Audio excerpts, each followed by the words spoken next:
Muri iyi si turimo twese turi abagenzi, turahatana ngo turamuke, ndetse iyo tubonye abapfa hari ubwo twibwira ko twe tugifite iminsi.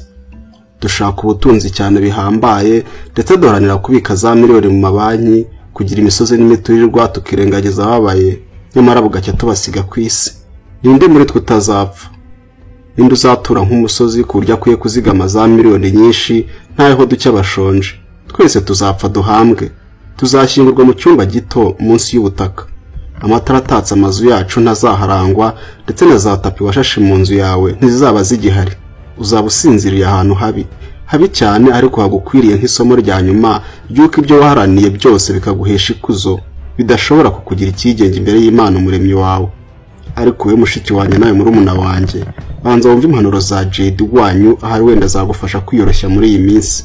Nubona ubutunzi n'icyubahiro bigusatiriye ndetse bikakuzenguruka, ntuzibwire ko urusa abandi bose mu isi, kuko umunsi uzagwa nk'ingati imennye, kandi abaguhanga amaso nibo bazifata ku munwa bagutangarira. Ntibazaba bakugirira impuhwe, ahubwo bazaba bagukwena, kuko mu gihe wari uri mu bushorishori waberetse kudasa nabo. Iby'isi ni ubusa kuko bigira umumaro mu gihe gito. Nukuri n'umenye ibyo, ntuzongere kurakarira abambuzi cyangwa se ngo uvumire ku gahera abaguhuguza ibyawe. Oya, bareke baguguza ku kabanza kawe, ndetse iyo nzu bashaka kukunyaga uyibarekere. Ubundi usugira ngo bazayimaramo igihe kirekire, urupfu ruzabatungura baryamye, ruyibasohoremo nabi cyane ku buryo batazabasha gusohokana ibyo bitanda na matera nziza barunzemo. Nukuri mushiki wanjye nawe murumuna wanjye, zirikana ko iyo nzu n'ikibanza bakunyaga atari ubuturo bwabo bw'iteka. Erega ushatse wakigira mu byahise, ukamenya neza ko ubuzima bugeramo abandi, ko nawe uzakagererwamo kuko ntacyo barusha. Ngwino ngutembereze mu irimbi, nkwereka ibituro by'abicyubahiro n'ubutunzi. Bari bafite amasambu maremare akora ku mazi, bari bafite amamodoka meza, amazu y'akataraboneka, bazenguruka isi uko bashatse. Nyamara ibituro byabo dore byarengeweho n'ibyatsi, n'ubomekeyeho amakaro dore yaromotse andi aramenagurika. Buriya wa mukire watinyaga n'uryamyemo hano, kandi umubiri we warashengutse, ndetse bamwe bamaze kuba igitaka mu kindi ntiwabatandukanya nacyo. None mushiki wanjye nawe murumuna wanjye, niba bari abatunzi b'amazu y'ibiciro, amamodoka ahambaye, amasambu n'ibibanza binini barasasiwe akarengiti n'agashuka nawe wakigurira, bakaryamishwa by'iteka mu kabanza katarengeje metero 2 kuri 1, ni kuki wabazwa no kudatunze ibya mirenge? Inama nakugira, fata ducyo ufite dusangire n'abashonji, ufasha abana babaye ndetse n'abandi barembeye mu bitaro. Uraba wiyubakiye inzu aho ugana, kandi uzanasanga ubutunzi wahashyize butarariwe n'inyenzi cyangwa umuswa. Warahiriwe kuba ufite amaso abasha kureba ikuzengurutse, kandi ni ishyano rikomeye cyane kuri wowe kuko wahisemo guhanga ijisho ryawe bidafite umumaro. Ntushaka kureba mu nzira igana mu bugingo buhoraho, mbese urumva ushaka kureba abambaye ubusa ngo uhaze irari ry'umubiri wawe. Hari abandi batagize mu mahirwe kandi bakorera Imana babyishimiye, bakoresha intoki zabo mu gusoma ijambo ry'Imana, babumva wabaha kureba, basoma Bibiliya na Korowani bakubye kabiri umwete wabo bahorana. Ibi biti, amabuye n'ikirere wowe ubona ukabifata nk'ibisanzwe, bo bazarinda bapfa bave ku isi batabashije kwibona na rimwe. Bumva wabaha n'isaha imwe yonyine bakareba iyi si banezerwa, kuko amaso yabo ari mu mwijima w'icuraburindi, nyamara imitima yabo yihanze amaso mu ijuru, kandi bazatabarwa. Nuko rumenye ko amaso itabahaye ikayaguha nta kindi wabarushaga, ahubwo wabihawe ngo uhimbaze Imana, kandi naho utabikora ibiti n'amabuye bizabikora. Wabonye akazi wica ku nshuti zawe za kera, ubu wabaye mushya ugendana n'abagezweho. Mbese urumva ko abatagafite ntacyo ufite cyo kuvugana nabo. Nugize ngashakisha nimero yawe kuko iya kera wayihinduye, uramuvugisha n'ijwi rirenduka ngo n'ijana yashyizemo rimushirane atakubajije byinshi. Amafaranga yaguhumye umutima, uti indangagaciro z'urukundo wahoranye kera mu bukene bwawe. Cyagiye mwotsaga runonko mugasangira, cyagiye ukirangiza amashuri bakagucumbikira ntacyo ufite, n'ibindi bikorwa by'urukundo byabahuzaga. Irengagiza abawe ukomeze wegeranye ifaranga, gusa naho watunga ya mirenge, igihe kizagera uryame ku gitanda mu bitaro bikomeye cyane. Uzajya wumva wabona uwicara impande yawe ngakuganirize, udatwarwa n'agatotsi urupfu rukakujyana.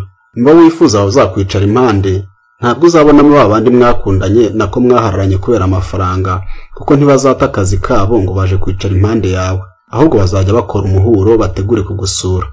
Baze bitwaje telefone zigezweho, maze bajye bihengeka ku gitanda uryamyeho, bifate selfie bakwirakwize ku mbuga za internet zigezweho, berekane ko basuye umucuti wabo urwaye, mbese bumve yuko ari byiza cyane kuri mu bitaro bakaba bagusuye. Aho uzaba uryamye ntabwo uzaba ukeneye ibyo, uzaba ukeneye urukundo no kubabwa hafi.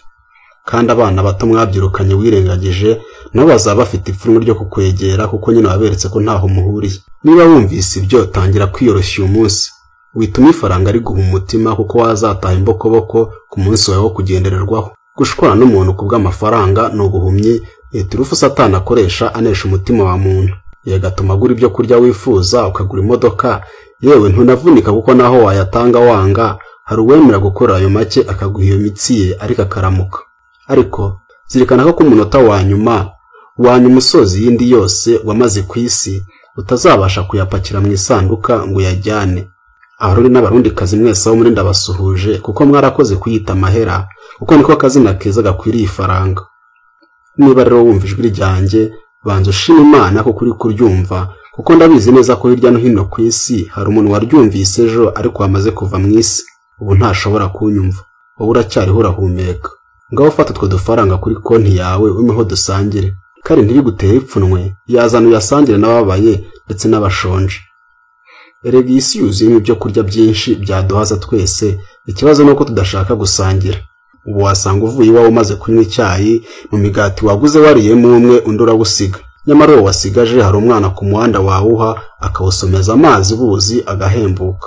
Haguruka ufasha abatishoboye babayeho nabi, urwaza abarembye mu bitaro, wambika abakene n'indushyi, urengera abana kuko iyo niyo nzira yoroshye yo kugeza ubutunzi bwawe mu ijuru. Umuhanzi umwe niwe waririmbye ngo gira neza wigendere, ineza uzayisanga imbere. Nibyo, nugira umuntu neza jya wihitira wigendere, kandi uzirikane ku isi nta nyiturano igira, uwiturwa ineza nawe yayigiriye abagira Imana. Ariko wowe niba uzi ukorera mukora ushishikaye azaguhemba, nibitaba ibyo uzaba warabyiteka kuko uzaba waragiriye abandi neza umeze nk'ubaguriza ngo bazakwishyura. Niba uzi ubwenge rero umenye aho kwiba naho gusarurira. Mushiki wanjye nawe murumuna wanjye, witoze kugira imbabazi kugira ngo nawe uzazihabwe. Ntugafatirane umuntu mu gihe ari mu makuba ngo umushinyagurire, cyangwa igihe yakoze icyaha ngo umwereke ko adakwiye imbabazi, kuko byanze bikunze ejo ni wowe.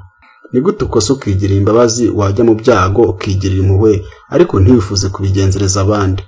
Haranira kubaka imitima y'abantu aho kuyisenya, kandi yangiritse uyisane, uzaba ubaye umwubatsi mwiza kuko uzaba wubatse urusengero Imana ishaka. Uzaba ukojeje isoni Satani kuko haranira gusenya no kurimbura.